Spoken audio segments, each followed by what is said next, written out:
ಎಲ್ವಾಸಿದ್ದು ಇನ್ನೊಂದು ಮತ ನಾನೇ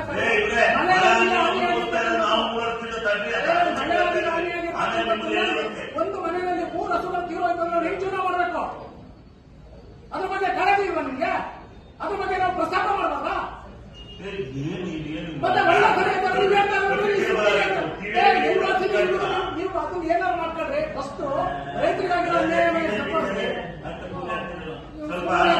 ಸಮಸ್ಯೆ ಎತ್ತಿದೆ ಮುಗಿದ ಮಾತಾಡಿ. ಸಮಸ್ಯೆ ಜಾನುವಾರದೇ ಫಸ್ಟ್ ಎತ್ತಿತ್ತು.